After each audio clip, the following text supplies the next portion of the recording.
¿Es posible comer un alimento y que procesar ese alimento gaste más energía de la energía que te proporciona el mismo alimento? Es decir, ¿existen los alimentos con calorías negativas?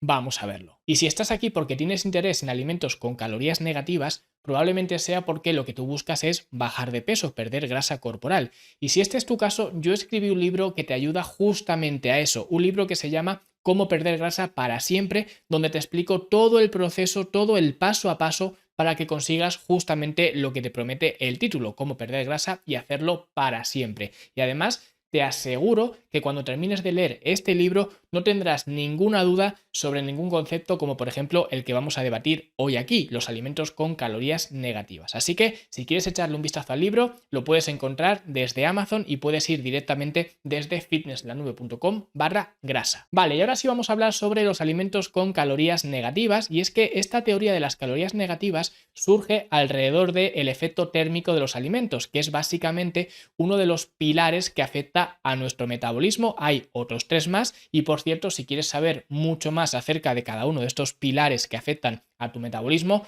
puedes ver mi seminario gratuito que tienes a tu disposición desde fitnesslanube.com/seminario, donde te explico pues cada uno de estos pilares, cómo funcionan a nivel individual y cómo funcionan sobre todo a nivel de conjunto para que aprendas a optimizar tu metabolismo. Pero en cualquier caso, esto del efecto térmico de los alimentos es básicamente que nosotros cuando consumimos un alimento, ese alimento tiene calorías y nosotros utilizamos una cierta cantidad de calorías para digerir y procesar este alimento. Entonces, la teoría de los alimentos con calorías negativas lo que te está diciendo es que hay ciertos alimentos los cuales tú los consumes y digerir, procesar y almacenar, utilizar ese alimento va a gastar más calorías, es decir, el efecto térmico de los alimentos o de estos alimentos en concreto va a ser tan alto que en muchas ocasiones va a ser superior a las mismas calorías del mismo alimento. Sin embargo, es muy curioso porque si tú buscas en internet información acerca de las calorías negativas, vas a ver a muchos periódicos con mucha reputación a nivel nacional e incluso internacional que te hablan de cosas como esta, ¿no? Los 10 alimentos con calorías negativas, ¿no? Que suelen ser la manzana, la sandía, el rábano, el puerro, bueno, alimentos de este estilo. Y en realidad vamos a ver mucha información hablando de estos alimentos, alimentos concretos con nombres y apellidos, ya digo, manzana, puerro, sandía, melón, lo que sea, da igual, me da igual el alimento que sea. Al final, lo que tenemos que entender es que para estas páginas, para estos periódicos, lo que tú estás viendo para ellos solamente es un artículo que les sirve para posicionar en buscadores, pero en realidad se les debería caer la cara de vergüenza porque esto es completamente falso, no existen las calorías negativas o no existen los alimentos con calorías negativas, ¿vale? Ya digo, para ellos es solamente una forma de posicionar en buscadores, pero en realidad le está haciendo un flaco favor a la nutrición y a la información de las personas que abandonan su sitio web pensando que pueden comer todas las manzanas que quieran, que van a estar gastando más calorías de las calorías que les proporciona la misma manzana. Entonces, para entender esto, tenemos que ver el TEF como básicamente una cantidad de calorías que va a proporción de las calorías que tú estás ingiriendo. Es decir, al final el TEF solamente es una parte de las calorías que tú consumes que se dedican a, pues, procesar y almacenar el alimento. Pero siempre va a ser una parte de lo que estás consumiendo y una parte nunca puede ser superior a un todo, lo que significa que al final no existen estas calorías negativas. De hecho, a nivel genérico, el TEF se estima en un 10% de las calorías que tú ingieres, ¿vale? Y ya digo, el TEF varía mucho dependiendo de qué alimentos estés consumiendo. Los alimentos más naturales, alimentos que ya he hablado muchas veces de ellos, que yo considero de un solo ingrediente, vamos a ver que tienen un TEF más alto que otros alimentos mucho más procesados. Entonces, en este aspecto sí que es cierto que alimentos quizás como la manzana, las frutas en general, los rábanos, los tomates, los pepinos, etcétera,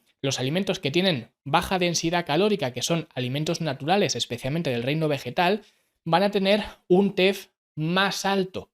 Pero ese TEF, aunque sea más alto, siempre va a ser una parte de lo que estás consumiendo, nunca va a ser más.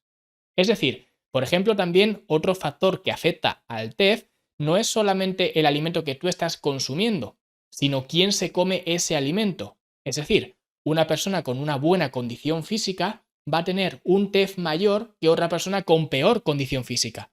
Por eso siempre digo que al final, cuando tú quieres mejorar tu estilo de vida, cuantas más cosas haces, cuanto más tiempo llevas, cuanto más bagaje tienes, las cosas van siendo más fáciles. Parece que tu cuerpo se lo toma de una forma diferente y te pone las cosas pues mucho más sencillas.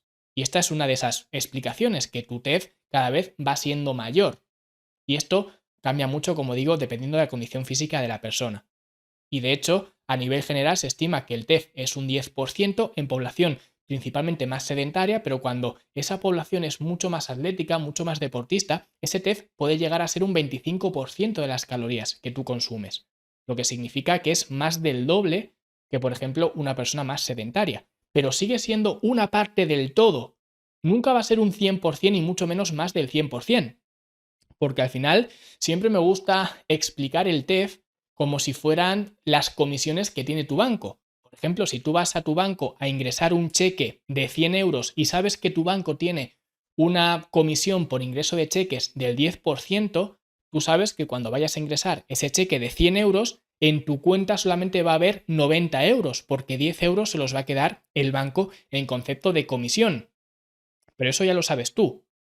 Y esto significa que siempre va a ser una parte de lo que vayas a ingresar, porque no tendría sentido ir a ingresar un cheque de 100 euros, no ingresar nada y encima tener que pagar tú 10 euros. No tiene sentido, eso no funciona así, porque al final esto es como el chiste del gitano. ¿Cuánto cuesta eso? Cuanto más te lleves, más barato sale. Pues entonces echa hasta que salga gratis. Esto no tiene ningún sentido y es un poco lo que representa estas calorías negativas. Y al final, esta ignorancia de la gente, ignorancia además, pues potenciada por estas páginas que se quieren aprovechar de, pues, tu ignorancia, valga la redundancia, es un poco como se cierra el círculo. Como tú no sabes de algo, vas a buscar en internet, te informan de algo que es completamente falso y acabas pensando que sabes algo que en realidad no sabes. Esto es la ignorancia, digamos, al cuadrado. Pues digamos que esta ignorancia en algunas ocasiones puede ser hasta positiva. Me explico. Al final la ignorancia nunca es algo positivo, pero en esta ocasión o en este escenario sí que puede ser algo positivo, porque al final si esa persona piensa que estos alimentos tienen realmente calorías negativas, como en estos artículos así lo mencionan, a lo mejor tienen más inclinación por comer este tipo de alimentos, porque al final piensan que están comiendo calorías gratis, por así decirlo. Y esto puede ser algo positivo si esa información errónea y súper sesgada les ayuda a incentivar ese consumo de estos alimentos. Sin embargo, si solamente consumieras este tipo de alimentos, por ejemplo, si tú quisieras alimentarte solamente de manzanas y comer cuantas más manzanas mejor, atiborrarte a manzanas, verías que efectivamente vas a perder peso. Pero eso no es por las calorías negativas de la manzana. Eso es simplemente porque aunque tú quieras comer muchas y muchas manzanas, tu cuerpo no te va a dejar, porque la cantidad de fibra y el nivel de saciedad que te dan estos alimentos va a ser tan alto que aunque tú quisieras alimentarte exclusivamente de este tipo de alimentos, no podrías, sencillamente por eso, porque no podrías cubrir tus calorías que necesitas diariamente, lo que significa que perderías peso. Pero repito, no es por las calorías negativas, no es porque tu cuerpo esté gastando más calorías de las que estés metiendo con ese alimento en concreto, es sencillamente porque aunque tú quisieras atiborrarte de esos alimentos, nunca llegarías, o es muy improbable que llegarías a esos niveles calóricos que tu cuerpo necesita, con lo cual estarías en un déficit calórico y con lo cual eso repercute en una pérdida de peso, pero no es por las calorías negativas. Así que ya sabes que esto de las calorías negativas es un cuento chino, muy bonito en la teoría, pero poco realista en la práctica. Y si te ha gustado, pues dale like, suscríbete, deja un comentario bonito e incluso en los comentarios expon las preguntas que puedes tener, porque las mejores preguntas las convierto en episodios como este que hemos utilizado para responder esta pregunta de los alimentos con calorías negativas. Así que ya lo sabes, deja abajo tus comentarios, los temas que quieres que trate, las preguntas que tengas, y las mejores las convertiré en episodios como he hecho con este episodio. Así que nosotros, como siempre, nos vemos en 7 días, nos vemos la semana que viene. Hasta entonces, hasta luego.